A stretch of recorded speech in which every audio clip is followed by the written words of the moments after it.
A promising engineer became a top drug dealer with a taste for designer bags and watches. A woman who ran a cannabis and cocaine dealing operation to fund a lavish lifestyle of foreign holidays and expensive treats has been jailed. Danielle Stafford made so much money selling drugs that she bought a second house and lived without touching any of her job salary. The 29-year-old tried to pretend she was merely the victim of a drug dealer, but she could give no evidence of that. In addition to selling crack cocaine and cannabis, she had recently started dealing heroin. Hull Crown Court heard Stafford had a long-running, additional cash income stream, but tried to convince the court that most of the expensive items that were found were not designer, but were fakes, or had merely been given to her by family members from their foreign holidays. She was caught only by pure chance when police spotted her speeding.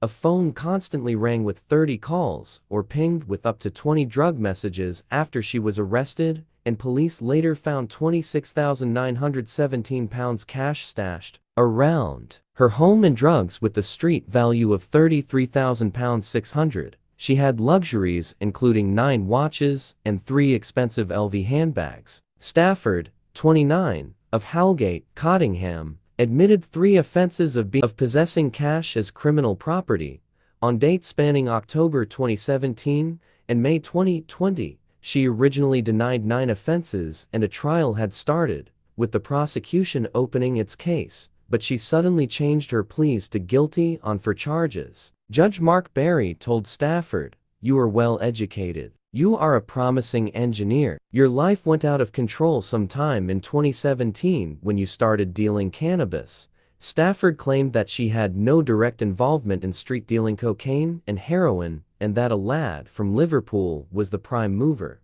"I don't accept that," said Judge Barry. "There was plenty of evidence that she was a significant cannabis dealer for 2.5 years, but progressed to dealing cocaine too." "You were a street dealer in cocaine," said Judge Barry. "You had a significant amount of designer and expensive items and jewelry," said Judge Barry. "I am not prepared to accept that it was fake. It shows that you were able to earn very good money from this operation.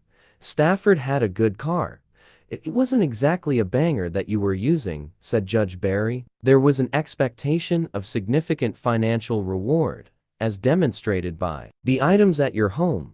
You have some talent, and it's a great shame that you didn't deploy that talent in a more law-abiding way, because I am sure you have something to offer.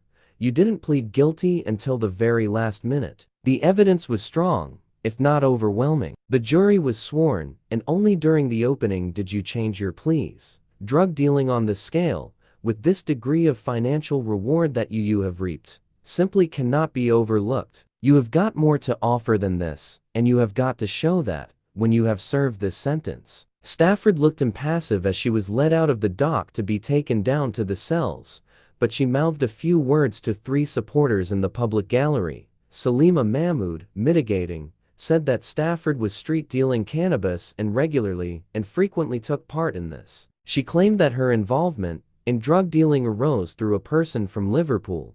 Evidence of any drug dealing was extremely limited and came from 2 sets of messages. This came much later than the cannabis enterprise. There was an element of naivety and exploitation in her involvement, and she had little influence on those above her in the chain. Stafford claimed that she had only the odd piece of designer item and that so-called expensive watches and other items bought were counterfeit or had been bought as presents for her by her family on holidays to places like Turkey and Spain. She also claimed that the family was in the habit of keeping large amounts of cash at home, rather than in a bank, and that she was entrusted to look after them for family members, because she was seen as being a responsible person who could be trusted with money. There were references from previous employers and others. She had tried to get work and had done voluntary work. She had shown remorse for what she had done. In the end, she was jailed for 7.5 years.